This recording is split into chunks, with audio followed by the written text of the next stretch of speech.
والے سبقت لے ہی گئے، آگے نکلنے والے آگے نکل ہی گئے۔ کون ہیں یہ لوگ؟ اولئک المقربون، فرمایا یہ اللہ کی بارگاہ کے قریبی لوگ ہیں جو آگے نکل گئے۔ کچھ لوگ ایسے تھے جو فتح مکہ کے بعد آئے دین میں، کچھ ایسے تھے جو فتح مکہ سے پہلے آئے۔ جو پہلے آئے اللہ نے ان کا درجہ زیادہ بیان فرمایا، قبل الفتح اور بعد الفتح، اس کی اصطلاح قرآن مجید نے بیان فرمائی۔ جو لوگ ابتدا میں آ گئے، جنہوں نے غربتوں میں، اسلام کی تنہائیوں میں ساتھ دیا، ان کے درجات زیادہ ہیں۔ لیکن نا بھائی، جب انسان کے پاس اللہ تعالیٰ کسی پہ فضل کرے اور اسے رزق حلال کروڑوں میں عطا کر دے، اس وقت کوئی آدمی اس کے لیے 1,00,000 کا بھی تحفہ لے کے آ جائے تو اس کے لیے اتنا معنی نہیں رکھتا، کیونکہ وہ خود کروڑ پتی ہے۔ لیکن اس زمانے میں جب اس کے پاس اماں کی دوائی کے پیسے نہ ہوں، اس زمانے میں جب اس کے پاس لاہور جانے کا کرایہ نہ ہو، اس زمانے میں جو آدمی 20 روپے کی مدد کرتا ہے وہ بندہ ساری زندگی یاد رہتا ہے، وہ یاد رہتا ہے۔ لوگ تقاضا کرتے ہیں کہ میں نے 1,00,000 کا تحفہ دیا، اسے یاد رکھو۔ اسے کیسے یاد رکھا جائے؟ اب تو وہ کروڑ پتی ہے، اب اس تحفے کی وہ حیثیت نہیں ہے۔ چاہیے یہ تھا کہ جب اسے ضرورت تھی، جب وہ مجبور تھا، جب وہ تنگ دست تھا، جب اس نے خود تجھ سے سوال کیا تھا، یار فلان جگہ میں الجھ گیا ہوں، تیری تھوڑی سی ضرورت ہے، اس وقت اگر کوئی شخص آگے بڑھتا ہے تو وہ بندہ انسان کو ساری زندگی یاد رہتا ہے، اس کے ساتھ انسان کا وفا کا رشتہ رہتا ہے، اس کے ساتھ انسان پیار کرتا ہے۔ اللہ کریم کے پیارے محبوب سید عالم صلی اللہ علیہ وسلم پر جن لوگوں نے ابتدا میں جانیں قربان کی، آزاد مردوں میں سے سب سے پہلے حضرت ابوبکر صدیق نے کلمہ پڑھا ہے، آزاد عورتوں میں سے سب سے پہلے حضرت سیدہ خدیجۃ الکبریٰ نے کلمہ پڑھا ہے، اور بچوں میں سے، نوخیز جوانوں میں سے سب سے پہلے مولا علی شیر خدا نے کلمہ پڑھا، اور غلاموں میں سے سب سے پہلے حضرت زید بن حارثہ نے کلمہ پڑھا۔ یہ السابقون الاولون ہیں، ابتدائی لوگ۔ حضرت ابوبکر صدیق کو اللہ نے ایک کمال دیا ہے کہ حضرت ابوبکر صدیق کی 4 نسلیں صحابی ہیں۔ کتنی؟ 4 نسلیں حضور کی صحابی ہیں۔ حضرت ابوبکر صدیق کے والد بھی صحابی ہیں، خود بھی صحابی ہیں، ان کی کچھ ازواج بھی صحابی ہیں، حضرت ابوبکر صدیق کے بچے بھی صحابی ہیں، پوتے اور نواسے بھی حضور کے صحابی ہیں۔ کیسی عظمت ہے، کیسی شان اللہ نے عطا فرمائی۔ صحابی ہونا اس امت کا سب سے بڑا درجہ ہے، اور وہ کیسا شخص ہے جس کا سارا گھرانہ ہی صحابی ہے۔ ہم لوگ گھر کے اندر دین کی بات اگر کریں اس انداز میں کہ بچوں میں شوق پیدا ہو، ہم کرتے ہیں ضرورت کے لیے دین کی بات۔ میں کبھی کبھی جب باتیں سنتا ہوں تو میں کہتا ہوں کہ یہ آپ بچوں کو دیندار نہیں بنا رہے۔ جب آپ کہتے ہیں نا بیٹے نماز پڑھنے سے روزی میں برکت ہوتی ہے، تو میں کہہ رہا ہوں اب نماز کی تو بات ہی نہیں کر رہے، آپ تو روزی کی بات کر رہے ہیں۔ جب آپ کہتے ہیں نا بیٹے سویرے اٹھ کے قرآن پاک پڑھو، جب دکان پہ جاؤ گے تو گاہک زیادہ آئیں گے، تو یہ تو آپ نے گاہکوں کی بات کی، یہ آپ نے قرآن مجید کی بات نہیں کی۔ جب آپ نے کہا نا بیٹا صدقہ دو گے نا تو کوئی مشکل نہیں آئے گی، تو یہ بات صدقے کی نہیں ہو رہی، تو مشکلات سے نجات کی بات ہو رہی۔ تو پلٹ پلٹ کے تو دنیا سنوارنے کی آپ بات کر رہے ہیں۔ دین کی بات گھر کے اندر اس طرح کرو کہ بیٹا ہماری کل کائنات اگر وابستہ ہے تو مدینے والے رسول سے وابستہ ہے، ہمارا جینا مرنا اگر صحیح ہو سکتا ہے تو قرآن پاک کی برکت سے ہو سکتا ہے، ہم اگر بچ سکتے ہیں تو اللہ تبارک و تعالیٰ کی معرفت نصیب ہونے سے بچ سکتے، روحانی زندگی آباد ہونے سے بچ۔ حضرت صدیق اکبر گھر کے اندر جب بات کرتے تھے نا نبی پاک کی غلامی کی تو ذرا کھول کے کرتے تھے۔ اگر وہ احد میں، بدر میں اور مکے کے چوکوں میں حضور کے تذکرے بڑے شوق سے کرتے تھے، تو آپ کے بچے کہتے ہیں جب گھر میں مصطفیٰ کی بات کرتے تھے تو پھر بھی ان کی آنکھوں میں آنسو ہی ہوا کرتے تھے۔ حضرت ابوبکر صدیق رضی اللہ تعالیٰ عنہ گھر میں بیٹھتے تو مصطفیٰ کے ترانے پڑھنے شروع کر دیتے، اور آپ کے بچے کہتے ہیں رو کے بات کرتے۔ آج میں حضرت ابوبکر صدیق کی ایک صاحبزادی کا ذکر کرنے والا ہوں، حضرت اسماء بنت ابی بکر صدیق۔ حضرت ابوبکر صدیق کی صاحبزادی ہیں، کہتی میرے ابا جی اس پیار سے گھر میں ذکر کرتے تھے نبی پاک کا کہ میں نے کہا ابا جی اب مجھ سے برداشت نہیں ہوتا، مجھے بھی کلمہ پڑھوائیں، میں نے بھی غلام بننا ہے۔ 16 بندے مسلمان ہوئے تھے، 17ویں نمبر پر حضرت اسماء بنت ابوبکر صدیق نے کلمہ پڑھ لیا۔ 17واں نمبر السابقون الاولون میں سے، پہلے لوگوں میں حضرت اسماء کا تذکرہ ہے، ابتدائی لوگوں میں مسلمان ہو گئی، شروع میں بالکل سٹارٹ میں اللہ نے انہیں 100 سال کے قریب عمر عطا فرمائی ہے۔ یہ 1 صدی کا قصہ ہے، 2-4 برس کی بات نہیں۔ اللہ نے 100 سال عمر دی۔ فرماتی ہیں میں 20 سال سے عمر میری کم تھی جب میں نے کلمہ پڑھا تھا۔ توجہ ہے میری بات پر؟ صرف میدان میں نکلنے والے مجاہدوں نے دین کی تبلیغ نہیں کی، ان کو گھر کے اندر تیار کر کے بھیجنے والی ماؤں کا زیادہ حصہ ہے، ان کی بیوی کا زیادہ حصہ ہے جس نے کہا تو دین کی نوکری کر، تیرے پچھلے فرائض میں دیکھ لوں گی، ان کا بھی بڑا کردار ہے۔ دین اسلام پر جس شخصیت نے سب سے پہلے اپنا خون پیش کیا وہ مرد نہیں، وہ ایک عورت ہے۔ حضرت عمار بن یاسر کی والدہ سب سے پہلی شہیدہ ہے۔ دین کے لیے پہلا خون ایک عورت نے دیا ہے، حضرت سمیہ رضی اللہ تعالیٰ عنہ۔ حضرت اسماء کہتی ہے میں ابھی 20 سال سے میری عمر کم تھی جب میں نے کلمہ پڑھا، اور میں نے اس عالم میں کلمہ نہیں پڑھا کہ جب دین پہ چلو گے تو موجیں لگ جائیں گی۔ میں نے کلمہ پڑھا کہ سارا مکہ ہمارا مخالف تھا، میں نے کلمہ پڑھا تو میرے گھر کی طرف لوگ سخت نظروں سے دیکھتے تھے، میرے والد روز مار کھا کے آیا کرتے۔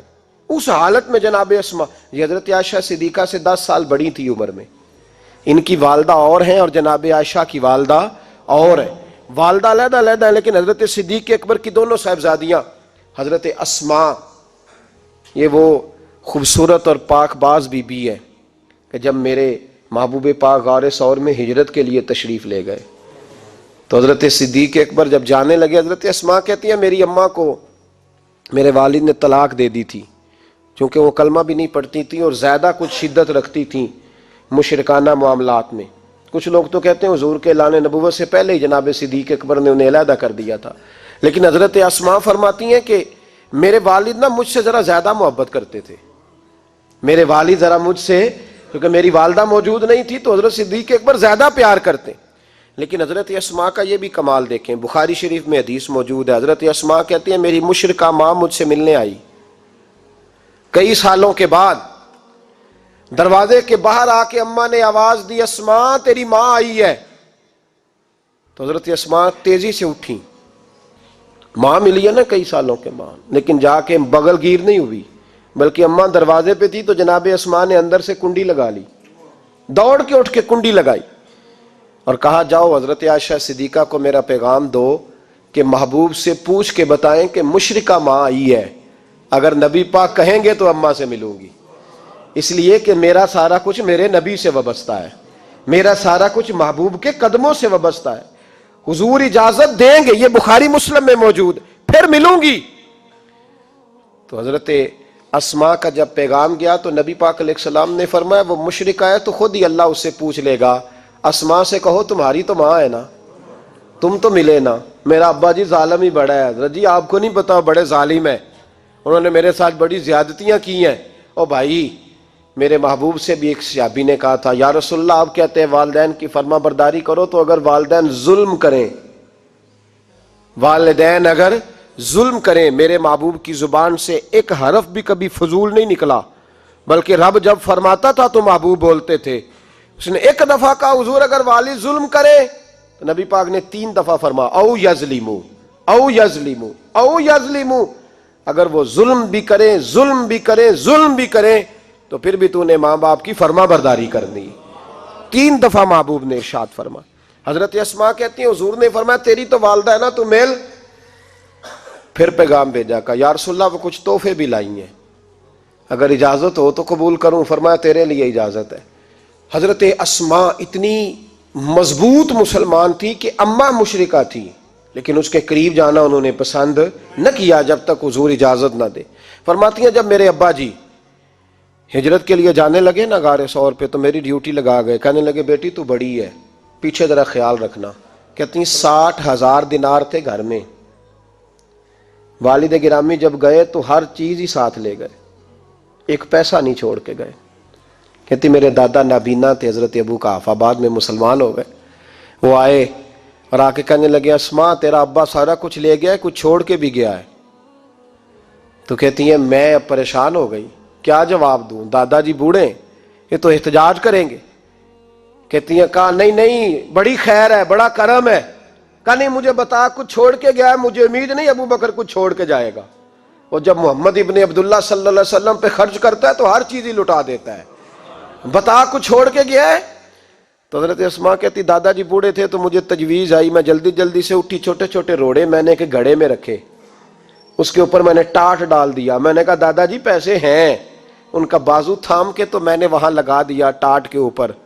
کہتی ٹاٹ کے اوپر لگایا، یہ نہیں بتایا نیچے کیا. میں نے کہا یہ دیکھیں. کہنے لگی اچھا اچھا ٹھیک ہے، میں نے یہ نہیں کہا پیسے ہیں، غلط بات بھی نہیں کی. دیکھیے.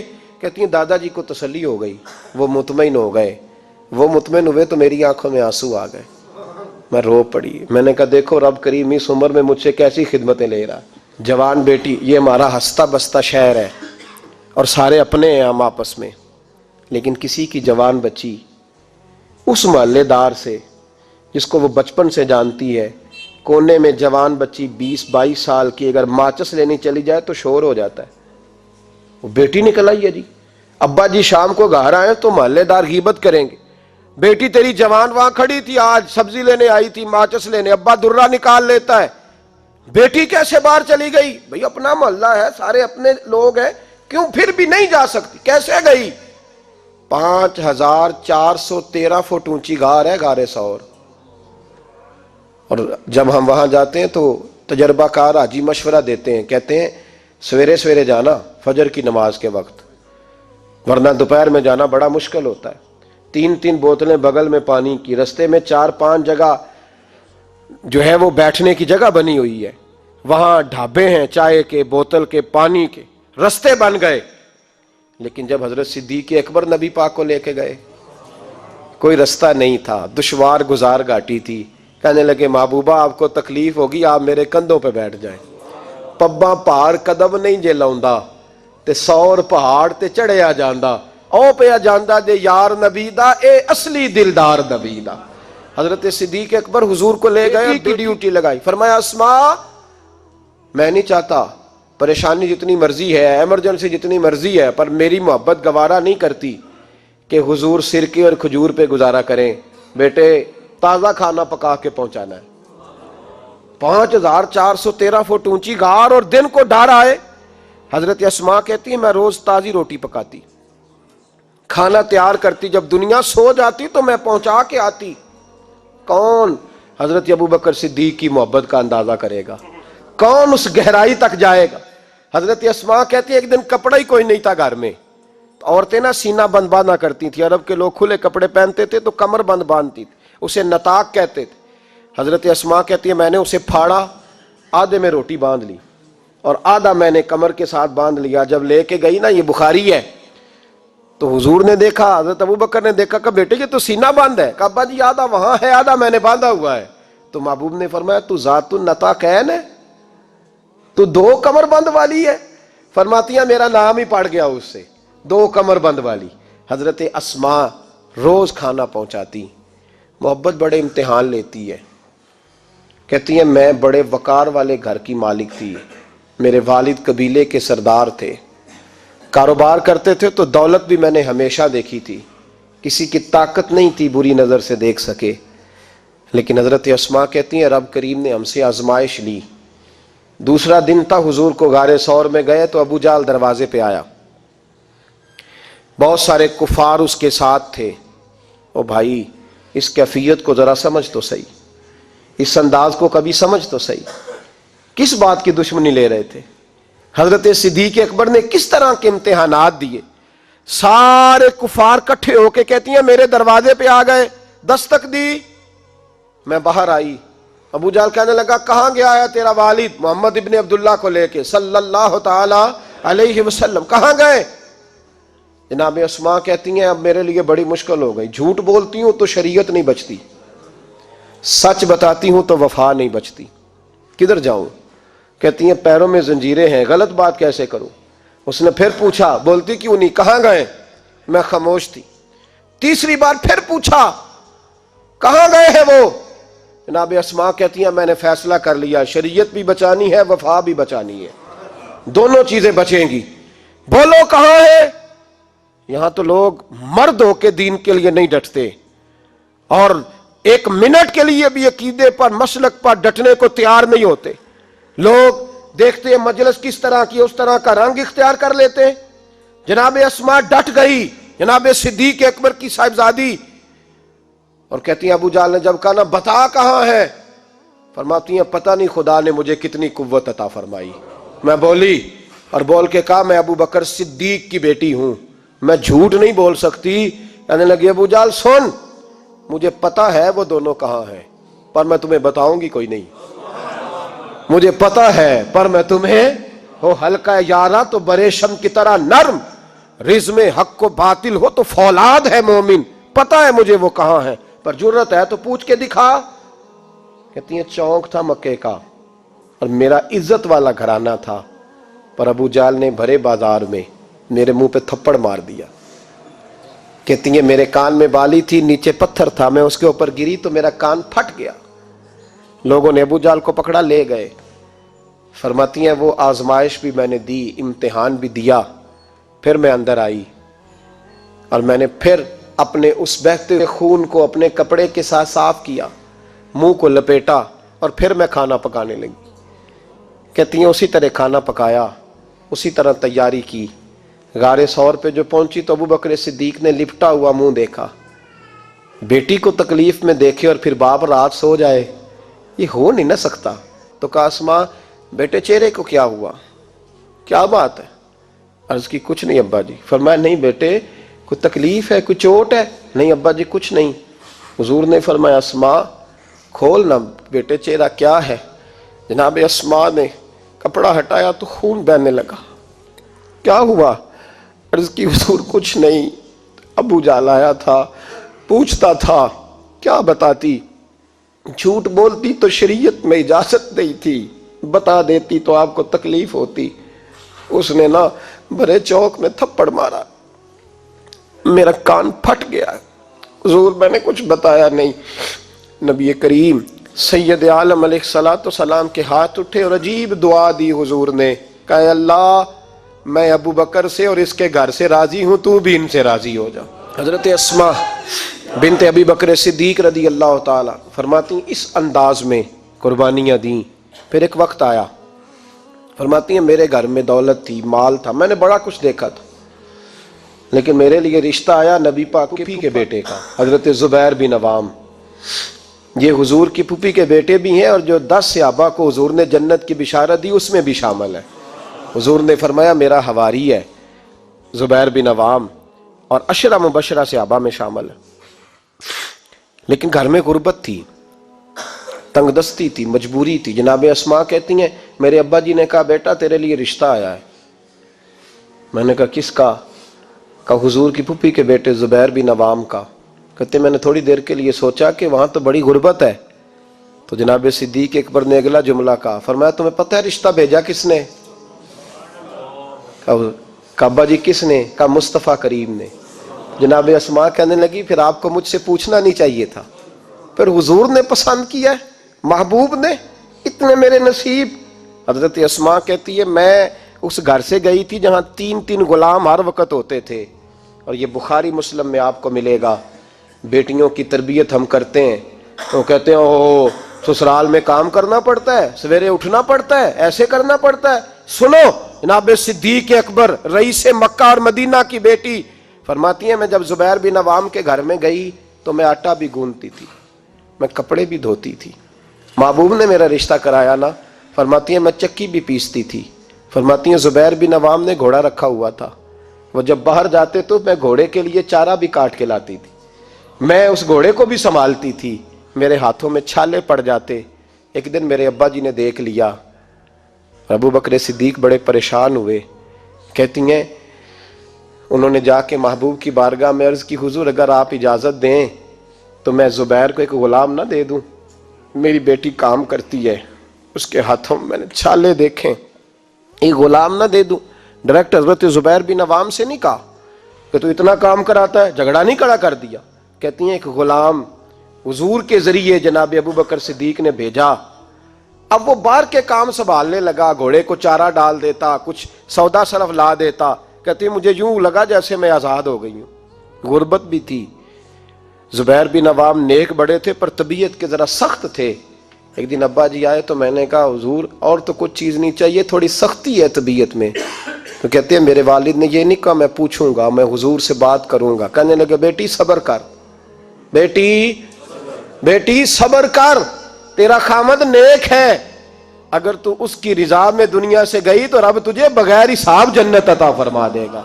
اور خامد کی پرہیزگاری بھی تو دیکھو نا بھائی، صرف دولتوں کی ضرورت ہے، صرف ان چیزوں کی ضرورت ہے، اس کی پرہیزگاری بھی دیکھو. اب اسماء کہتی ہیں اس کے بعد میں نے شکوہ نہیں کیا. اس کے بعد دوبارہ شکوہ، سخی بڑی تھی حضرت اسماء. حضرت عبداللہ بن زبیر آپ کے بیٹے تھے، کسی نے ان سے پوچھا کہ آپ کی والدہ کا کیا حال تھا، تو فرماتے میں اماں کو مصلے پہ چھوڑ کے گیا، عبادت کر رہی، عبادت گزار بڑی تھی، مصلے پہ چھوڑ کے گیا. فرماتے ہیں میں ظہر کے وقت گیا اور عصر کی نماز کے بعد آیا تو میری اماں ابھی بھی مصلے پہ بیٹھی تھی اور رب سے معافیاں مانگ رہی تھی. کہتے بڑی سخی تھی. اور میری خالہ سیدہ عائشہ بھی بڑی سخی تھی. حضرت عبداللہ بن زبیر فرمانے لگے دونوں میں ایک فرق تھا. حضرت عائشہ جب سخاوت کرتی تو کچھ پیسے جمع کر لیتی، ایک ہفتے کے پیسے جمع کر کے جوڑ کے کہتی چلو کسی غریب کا کچھ بن تو جائے. لیکن حضرت اسماء رکھتی نہیں تھی، کہتی تھی روز ہی دینے ہیں، چاہے ایک دینار ہے میں موجود ہے. جب ان سے پوچھا گیا ایسا کیوں کرتی ہو تو کہتی ہے میں ایک دن نبی پاک کی بارگاہ میں نا کچھ پیسے دینے لگی تو میں نے 2-3 دفعہ گنے، کہا حضور جی کچھ دینار رکھ لیں. تو محبوب فرمانے لگے اسماء اللہ کے رستے میں گن گن کے نہ دے، ورنہ وہ بھی تجھے گن گن کے ہی دے گا. تو اس کے رستے میں بے حساب دے، وہ بھی تجھے بے حساب ہی عطا فرمائے گا. اور بچا بچا کے نہ رکھا کر، دے دیا کر. تو اس کے رستے میں دیتی رہ، رب بھی تجھے دیتا ہی رہے گا.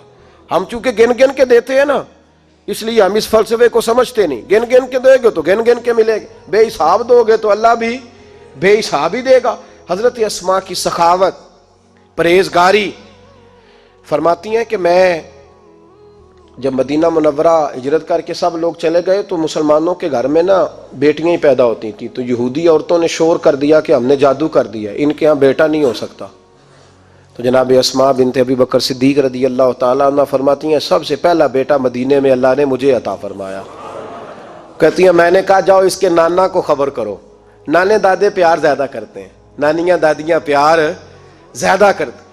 تو کہتی ہیں کہ میں نے نا کہا جاؤ نانا کو خبر کرو. تو کہتے ہیں جناب صدیق اکبر دوڑے آئے تو پہلے دن کا بچہ ہی اٹھا کے لے گئے. ابا جی بات تو سنے، میں ٹھہر جا سن لیتے.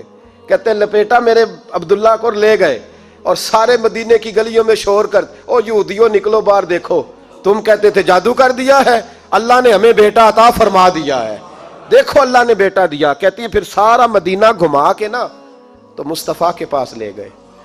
کہا یا رسول اللہ دیکھیں اللہ نے نواسا دیا ہے. کہتی ہیں میرے بیٹے ابھی میں نے دودھ بھی نہیں پلایا تھا، میں نے کہا لے گئے ابا جی اور واپس بھی نہیں لائے. کہتے ہیں حضور کے پاس جب لے کے پہنچے تو نبی پاک نے کھجور منہ میں رکھی، اسے دانتوں کے ساتھ اس طرح چبایا کہ ذرے ذرے میں حضور کا لواب دہن شامل ہو گیا. وہ کھجور حضور کے لواب دہن میں گویا گون دی گئی. فرماتی ہیں اس کو نکال کے تو محبوب نے میرے بیٹے کو گٹی عطا فرمائی، عبداللہ نام رکھا. حضرت اسماء کہتی ہے جب واپس آئے میں نے کہا ابا جی میں نے تو ابھی اسے دودھ بھی نہیں پلایا تھا. تو کہنے لگے مبارک ہو، اس کے سینے میں جو سب سے پہلی غذا گئی ہے وہ میرے نبی کا لواب دہن گیا ہے. حضرت عبداللہ بن زبیر جوان ہوئے، ابھی 7-8 سال عمر کی تھی کہ تو ان کے والد حضرت زبیر بن عوام حضور کے پاس لے گئے. کہنے لگے یا رسول اللہ اسے بیعت بھی کر لیں. محبوب کا بیعت بھی کرا دیا. مسلمان تو پہلے ہی تھے، مسلمانوں کے گھر میں یہ وہی بیعت ہے جو ہم اپنے مشائخ کے ہاتھوں پہ کرتے ہیں. اس کی اتنی اہمیت ہے کہ حضرت زبیر بن عوام نے 6-7 سال کا بچہ بھی محروم نہیں رہنے دیا، حالانکہ کلمہ تو وہ شروع سے پڑھتے تھے. یہ بیعت اگر کلمے کی ہوتی تو وہ تو پہلے پڑھ رہے تھے. یہ وہی بیعت ہے جو ہم اپنے بزرگوں کے ہاتھوں پہ کرتے ہیں کہ کوئی بندہ بغیر مرشد کے اور بغیر پیر کے رہ نہ جائے. حضرت زبیر بن عوام نے بیعت بھی کرا دیا. فرماتی ہیں اب یہی بچے جوان ہوئے. حضرت زبیر بن عوام تو جلدی وصال کر گئے. حضرت عبداللہ بن زبیر فرماتے ہیں میری اماں کی عمر 100 سال کے قریب ہوئی، نابینا ہو گئی تھی دونوں آنکھوں سے. میں کپڑے لا کے دیتا تھا تو حضرت اسماء کا طریقہ یہ تھا کپڑے کو ہاتھ لگا کے دیکھتی. 100 سال کی بوڑھی اماں ہاتھ لگاتی، کہتے بیٹے باریک ہے. محبوب نے بیبیوں کو چھپ کے رہنے کا حکم دیا ہے، ان کو نہ تھوڑا موٹا کر کے لا. کہتے اماں جی آپ نے ہاتھ سے دیکھا ہے؟ صحیح ہے آپ پہن لے. تو کہتے میری اماں رو پڑتی, کہتے بیٹا بی بی کا زیور اس کا پردہ ہوتا ہے, تو مہربانی کر مجھے موٹا کپڑا لا کے دے تاکہ میں اپنے آپ کو چھپا کے رکھوں. میں نے چھپ کے زندگی گزاری ہے, میں چھپ کے اللہ کی بارگاہ میں جانا چاہتا ہوں, مجھے پردے دار رہنے. امام حسین رضی اللہ تعالیٰ عنہ کی شہادت کے بعد ان کا جھنڈا حضرت عبداللہ بن زبیر نے اٹھایا, انہی کا جھنڈا.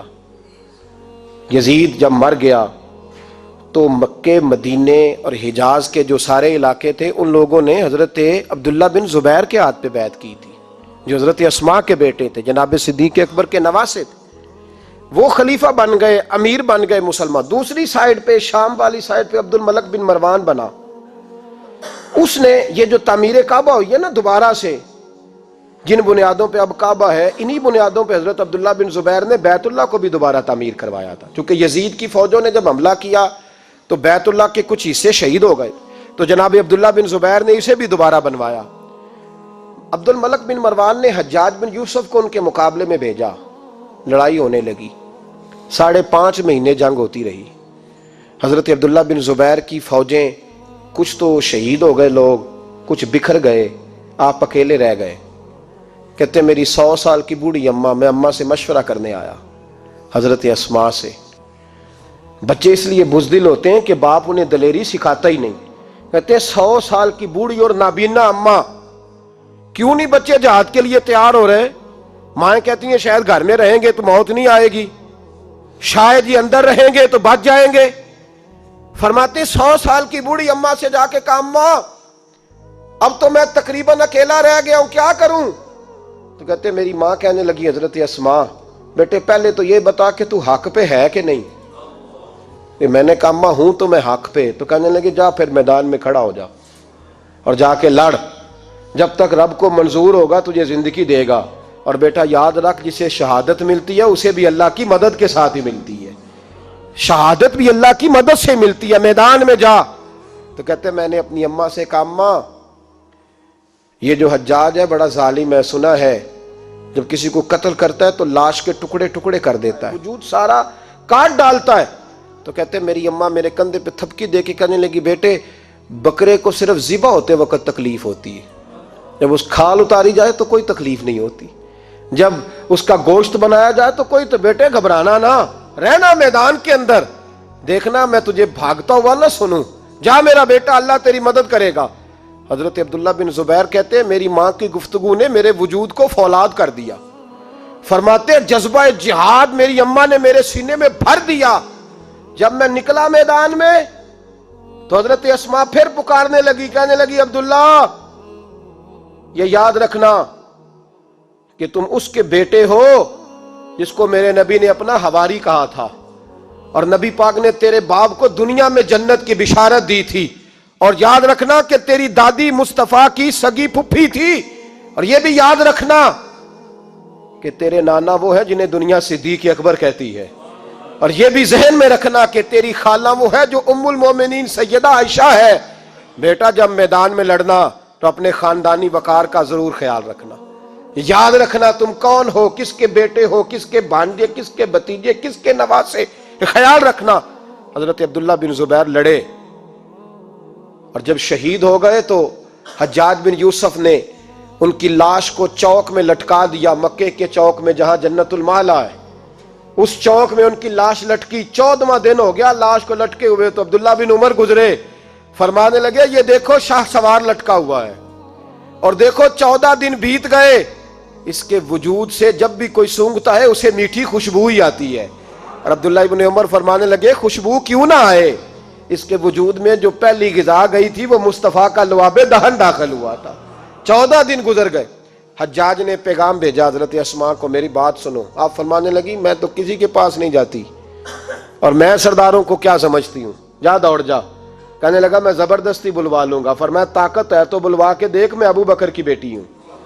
حجاج خود ملنے آیا اور آ کے کہنے لگا میرے بارے میں آپ کا کیا خیال ہے؟